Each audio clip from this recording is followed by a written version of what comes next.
Olá pessoal, tá no ar mais um episódio do Cast for Closer, seu podcast para dominar Inside Sales e colocar suas metas no bolso. Para você que nos ouve pela primeira vez, esse podcast é feito pela MeTime, referência brasileira em Inside Sales. O software da MeTime organiza a prospecção dos SDRs para sua empresa gerar mais oportunidades comerciais, mais pipeline de vendas. Para saber mais, acesse metime.com.br. O tema de hoje é treinamento e carreira em vendas. Treinamento de vendas é um assunto importante, frequente aqui no Cast for Closers, algo que a gente já discutiu bastante. Mas a gente pouco associa treinamento à carreira. E isso é muito importante, porque evolução é o que faz o profissional ficar na sua empresa, se mover e ter vontade, ter perspectiva de permanecer com a sua empresa e com você. Para falar sobre como o treinamento se relaciona com a carreira do vendedor, a gente trouxe a Samela Duarte. Ela é Head of Sales no Sales Club. Samela, teu primeiro episódio com a gente. Sempre fico feliz quando as meninas em vendas aparecem aqui no Cast for Closer. Seja muito bem-vinda. Fica à vontade para se apresentar, para dar um abraço na audiência, enfim. Ei, pessoal, é um prazer estar aqui hoje. Ei, Diego, obrigada pelo convite. Bom, treinamento comercial realmente é uma paixão. Eu já treinei mais de 150 vendedores presencialmente, fora os vendedores que eu já treinei de forma online. E eu já vi muito resultado acontecer através do treinamento. Essa é uma parte do comercial que muitas empresas deixam solto, né? Acabam não investindo. Sim. E quando investe, de fato, o resultado ele vem para a empresa num todo. Então é muito importante. Eu fico muito feliz de estar falando exatamente desse assunto aqui. Legal. Pessoal, esse é um bate-papo mais solto, diferente dos Cast for Closers que vocês acompanham, onde eu envio um roteiro para o entrevistado. Aqui a gente vai fazer um bate-papo mais livre. Eu nem sei basicamente o que a gente vai passar por aqui, Samela, mas eu tenho certeza que o treinamento em vendas, a carreira em vendas começa no onboarding, nos primeiros meses que um vendedor, um SDR, entra no time comercial. A gente vai falar de 4 planos macro que a gente delineou em off aqui no podcast, mas eu queria que tu começasse pela parte importante, que é justamente os 2, 3 primeiros meses e esse plano de onboarding. Como é que tu estrutura essa entrada no time comercial? Perfeito, Diego. É importante a gente separar os níveis ali dentro do nosso comercial, né? Então, tem as pessoas que estão rampando, que são recém-contratados, eles precisam de um treinamento específico. Eu tenho quem está em turnover ali, né? Que tem baixa performance, média e alta performance. Quando isso está bem claro, eu sei exatamente qual treinamento aplicar.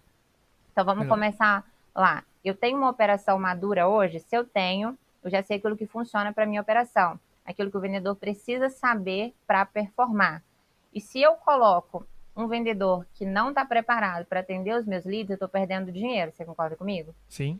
Então, para que isso não aconteça, eu contrato e eu coloco em onboard, né? Um treinamento ali para dar para ele a base que ele precisa para performar quando eu entregar lead na mão dele. Então, nesse onboard, eu vou falar sobre cultura da empresa, eu vou falar sobre as ferramentas, eu vou falar sobre o processo mesmo de venda, o passo a passo.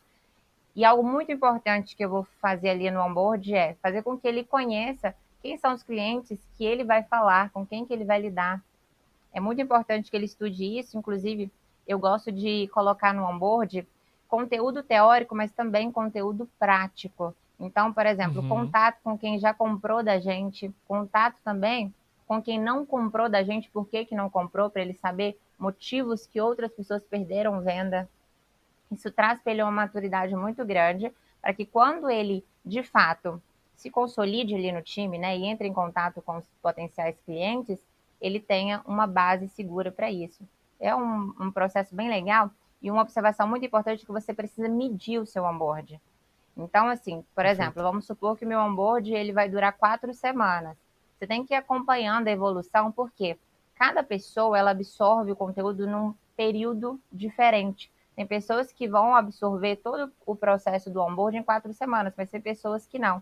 Como eu já treinei centenas de pessoas, eu já coloquei numa turma, por exemplo, 30 pessoas para fazer um processo de onboard. Em 4 semanas, desses 30, 20 estavam preparados e outros 10 não. Então, não importa muito eu estender um pouquinho mais o onboard ali e entregar essa pessoa quando ela estiver 100% preparada, né? Faz sentido? Faz, total. Que legal. E eu lembro de um podcast com o Matt Doyon, da Raw Content, e o gringo disse assim, Cordovez, a gente treina muitos vendedores em spin selling, processo, a gente treina muito pouco em conhecer o cliente. E sempre que um coordenador, uma liderança comercial faz o que tu fez aqui, traz que o treinamento tem que ser baseado no cliente, eu fico feliz. Porque normalmente esses são os melhores vendedores.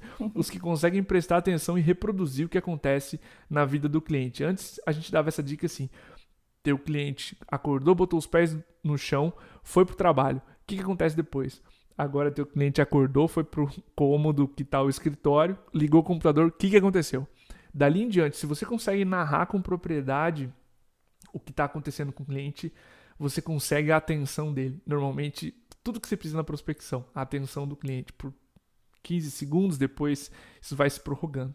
Você cria uma conexão de verdade, né? A conexão Exato. é muito importante para que você efetue uma venda, para que você ajude de verdade, entregue valor de verdade, você precisa entender. Se você não entende, você está sendo superficial na entrega, né? Sim, total. E Samela, a gente falou um pouquinho de onboarding dos primeiros meses, certo? Uhum. E tu mencionou um dos próximos passos, que é quando esse vendedor, o SDR, ele começa a trabalhar pela empresa, tu mencionou o plano de talentos, que é um plano normalmente que você estabelece para o time todo. Antes de a gente falar do plano individual, certo? Que seria o nosso terceiro objeto desse podcast aqui. Então, Perfeito. Eu queria que tu aprofundasse esse plano de talentos que tu menciona e a ligação dele com a carreira do vendedor. Perfeito.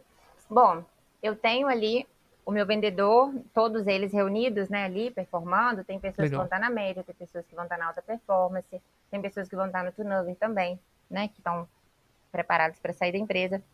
E eu preciso igualar essas pessoas de média com a alta performance, né? Esse é o desejo de todo comercial, deixar todo mundo na alta. Para isso, o desenvolvimento deles tem que ser constante.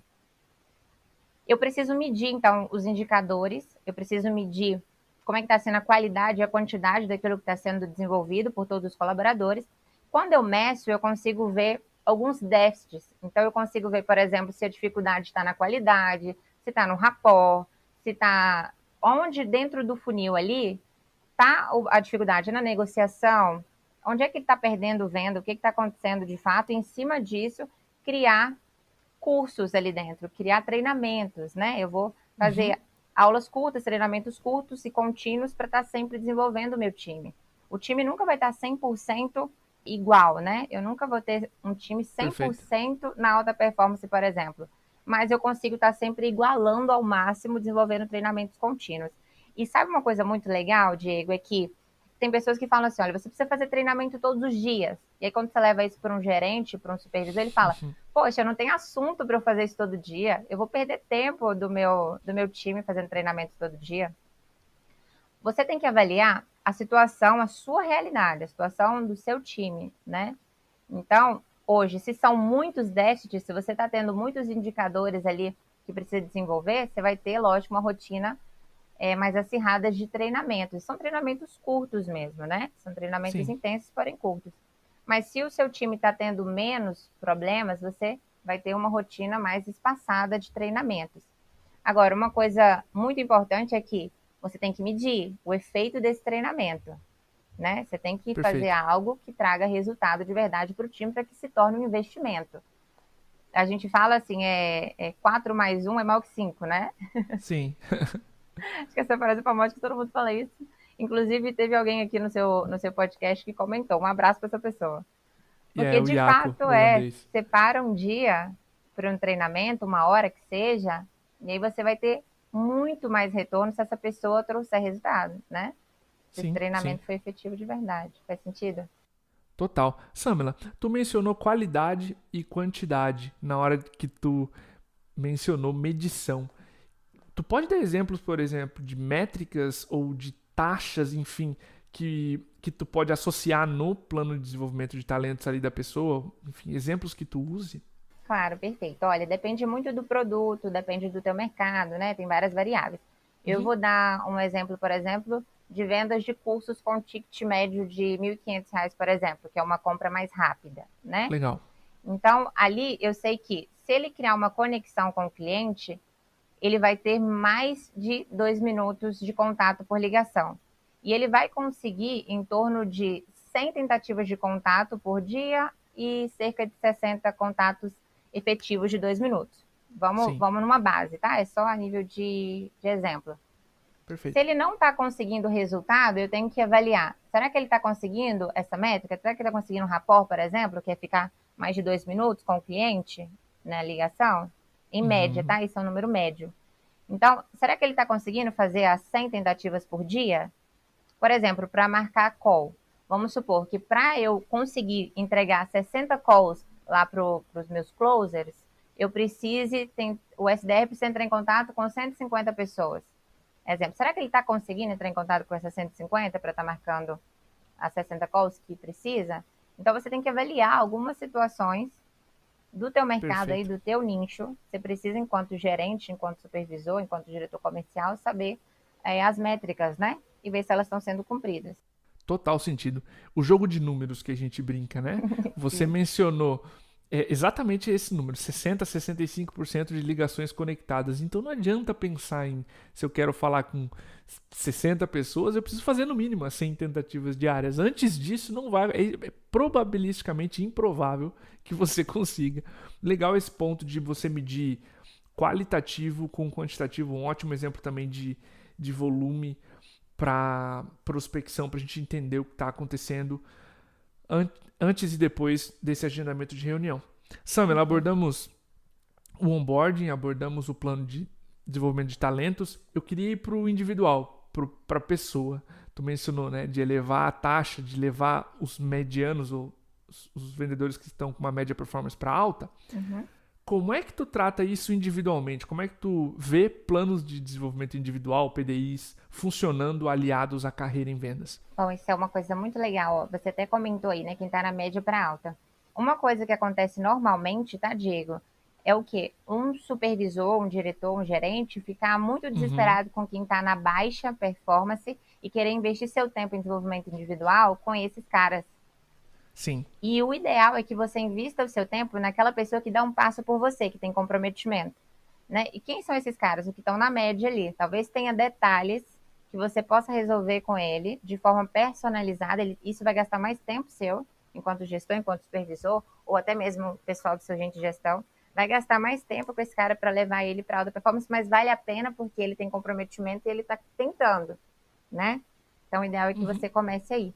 E aí a gente vai avaliar vários cenários. Por exemplo, a gente vai avaliar qual que é a fase daquele colaborador, a gente vai definir objetivos para o desenvolvimento individual dele, vai avaliar qual que é a força dele, qual que é a fraqueza dele. Vamos ter vários one-on-ones mesmo, onde ele vai ser bem aberto comigo, onde eu vou conhecer mais dele. Vamos ter feedbacks para acompanhar, vamos definir estratégias de desenvolvimento. Então, a gente gasta mais tempo, mas assim, o resultado também é bem mais próximo e você vai medindo isso de forma mais próxima. Uhum. Perfeito? Perfeito. Deixa eu te perguntar. Uma vez eu estava assistindo uma palestra do Mark Roberge, eu não sei qual é a tua visão sobre isso, e ele mencionou: se eu tivesse que te ensinar a melhorar no golfe, por exemplo, eu nunca te daria 5 dicas ao mesmo tempo. Eu te daria uma dica para você treinar 100 tacadas. Depois eu te daria outra dica para você treinar mais 100. Perfeito. Depois a gente tentaria montar a sua tacada com as 5 dicas, mas com 500 tacadas treinadas. E ele mencionou que em vendas essa era uma analogia pertinente em vendas, que isso era factível. Como é que tu vê teus PDIs funcionando? Tu trabalha uma competência com o vendedor, tu chega a fazer mais de uma, se isso dá certo, enfim, aprofunda esse ponto que eu fiquei curioso. Bom, perfeito. Se você tem foco em várias coisas, você acaba não desenvolvendo, você acaba sendo mediano em tudo, né? Uhum, Se você gasta energia com muitas coisas ao mesmo tempo, você não se torna especialista em nada e mediano em tudo. O que não vai te levar a um próximo nível, dificilmente, né? Você vai ser sempre um mediano. Então, de fato, isso faz sentido. A gente traça uma meta, um objetivo primeiro e performa ele, traz resultado. Sempre a gente tem que marcar retorno também, objetivo bem claro. Então, esse alinhamento de legal, expectativa com o massa. desenvolvimento individual tem que ficar claro para você, gestor tem que ficar claro para ele, tem que ser um desejo dele também esse desenvolvimento, né? Porque vai exigir dele mais estudo, mais dedicação, coisas muitas vezes que ele vai ter que fazer externamente e Sim, sim. uma autogerência também, né? Um autodesenvolvimento. E é isso que você falou faz total sentido. Você traça uma meta, atinge ela e aí, consequentemente, você vai traçando novos objetivos e novas metas. Massa. Eu li um post uma vez que primeiro me deixou muito pensativo se aquilo estava fazendo sentido mesmo para mim, mas depois eu vi o quanto isso era real. O autor do post, desculpa, faz muito tempo eu esqueci o nome dele, mas esse post foi no SaaS Talk do Jason Lincoln, também entrevistado aqui do Cast for Closers. Ele dizia para você abraçar o rap mediano e não tentar achar top performers. E eu acho que essa dica é tão Perfeito. fantástica porque você tem uma distribuição normal, onde na média a maioria dos seus vendedores vai estar ali, 75, 80, 85% da meta. Se Uhum. esse grupo fizer muito MRR, ou receita, ou faturamento, a tua empresa cresce. E você depende muito menos de um, dois indivíduos que eventualmente, se saírem, derrubam a tua receita. Sim, perfeito. E eu acho que abraçar o rap mediano, essa mentalidade de fazer a média do seu time ser muito forte, dá uma independência muito grande para o gestor comercial. Acho que é algo louvável de se mencionar aqui quando a gente fala em Sim. PDI. Sim, isso realmente acontece em várias operações, viu? Você vira refém ali, você não pode desligar o cara que está na alta porque eu só tenho ele. Então, se Exato, ele exato. sai, acabou a minha operação, vou ter que começar do zero. Isso faz todo sentido. Além do mais, você precisa criar uma fidelização ali de quem está na alta e muitas vezes a empresa não sabe como fazer isso. Então, Tá. as pessoas vão chegando na alta performance, se sentem preparados, se sentem confiantes e saem, vão para outras empresas, né? Sim? Então Quantas você, vezes a gente viu isso acontecer? nossa, muitas vezes, né? Isso acontece em várias operações. Falando em alta performance, a tendência em carreira em Y, quando a gente olha para um vendedor que está em alta performance, às vezes é se especializar, é ser especialista, e, claro, ou ir para enterprise, continuar em vendas. E a outra ponta é se desenvolver em gestão, um Sim. papel de coordenação, um papel de liderança. E para isso tu menciona o PDG como um plano de desenvolvimento de gestão, onde a gente vai treinar outras competências. Uhum. Que competências são essas e como é que elas estão associadas à carreira do vendedor? Bom, é muito importante que ele se sinta sendo reconhecido, né? Esse Legal. vendedor que está na alta performance. E isso que você falou, ele pode desenvolver tanto no próprio nível, né? Então ele pode ter ali vários reconhecimentos financeiros mesmo, Uhum. no próprio nível dele, mas ele também, muitas vezes, quer traçar novos caminhos, o que não significa que vai funcionar para todo mundo, porque nem todo bom vendedor é um bom gestor, a gente sabe disso também, né? É uma Sim. realidade do mercado. Mas como que eu meço isso? Porque tudo tem que ser medido em vendas, né? Como que eu vou medindo isso? Quando eu vejo que um vendedor está se destacando mais, que ele precisa se sentir motivado, né? Que ele precisa se sentir reconhecido, a gente coloca ele num treinamento que se chama é um projeto de desenvolvimento de gestão, né? E, Sim. e são várias coisas, não é só um treinamento, mas ali ele começa, por exemplo, já a aplicar treinamento no restante do time, então ele participa do meu PDT, porém aplicando treinamento. Ele vai desenvolver um projeto de desenvolvimento para o próprio setor dele, então, naquela equipe comercial, ele, enquanto vendedor de alta performance, ele tem que dar exemplo de comportamento e ele também tem que ajudar no desenvolvimento de outras pessoas. Ele começa a ganhar mais autonomia para que ele possa, inclusive ele participa do meu processo de onboard já, auxiliando no Legal. onboard de outras pessoas. E eu falo assim, esse PDG, ele acaba sendo um projeto de onboard para um gestor. Não necessariamente esse cara ele vai se tornar um gestor, mas ele está desenvolvendo outras habilidades. Então ele está ali, por exemplo, participando do desenvolvimento do time, ele está lendo alguns livros, ele está participando de atividades que só o supervisor dele ou o gerente participaria. Ele está tendo mais reconhecimento do que ele tinha antes, participando do PDG. Faz sentido para você? Isso. Total, E total. aí ele Por começa a se favor. sentir mais valorizado, mais reconhecido. Ele tem também avaliações do time, claro. E aí eu posso escolher, ou eu promovo ele, se ele de fato tem perfil para isso, ou eu posso promover ele no próprio nível dele. Então ele ganhou mais autonomia, ele ganhou reconhecimento, porque essa questão do ego também, a gente que é do meio sabe, Sim, né? É importante para o vendedor, com né? De alta certeza. performance. Então, ele se sente valorizado da mesma forma, mas não necessariamente eu tenho que promover, porque é uma observação muito importante. Nem todo vendedor é um bom gestor. E o reconhecimento dele, muitas vezes, pode ser no próprio nível dele, assim, como vendedor. Faz sentido? Sensacional. Total. Eu lembro que o Eric Santos, CEO da Resultados Digitais, veio aqui e eu questionei ele sobre como você faz com cargos onde às vezes o famoso Stretch VP, ele não está pronto, mas tu quer testar. E uma das coisas que ele mencionou foi, cara, é um acordo entre empresa e colaborador. Você quer testar essa posição? Pode não dar certo e tudo bem se não der, mas é um acordo entre empresa e colaborador e esse colaborador vai se sentindo na posição. E é uma coisa que eu imaginei que aconteceria quando tu foi narrando, tu pode confirmar para mim, tá? Uhum. Sai benéfico para ambas as partes, porque tu experimenta a pessoa sendo líder, sendo gestor de uma competência, por exemplo, sendo dono de uma competência dentro da organização, começando a onboardar talentos novos. E para a empresa e para o colaborador ele já tem reconhecimento, ele está com outro status, ele tem outras competências e ele consegue pisar na função sem todas as responsabilidades. É uma transição mais suave. Sim. E como que eu faço na minha operação de fato? Se ele vai ter um ritual ali, se ele for aprovado, e vai virar um gestor. E aí ele vai ter a equipe dele, que está começando do zero. Então ele vai ter que rampar pessoas também. Então ele já passou por todo um processo, ele treinou para isso, ele está preparado, isso não é rápido. Então, para ele se tornar um gestor, o processo é muito mais demorado do que um onboard de vendedor. Então, se ele passou por ali e foi promovido, a gente vai fazer esse ritual e ele vai virar um gestor. Mas se não, ainda assim, ele continua com aquele status de ter sido promovido, porque ele foi promovido no próprio nível dele. E uma coisa importante que você falou é o quê? Esse alinhamento de expectativa tem que acontecer para todo mundo desde quando entrou. Então, o cara tá lá no onboard ainda, esse alinhamento já tem que existir. Olha, essas são as possibilidades aqui dentro. Até para despertar o desejo do cara de ser sempre melhor, de se destacar. Sim. Mostrar para ele que tem retorno, se ele se destaca. Mostrar as possibilidades dele dentro ali do time. Esse alinhamento é importante para todo mundo. E outra coisa, isso tem que ser divulgado, né?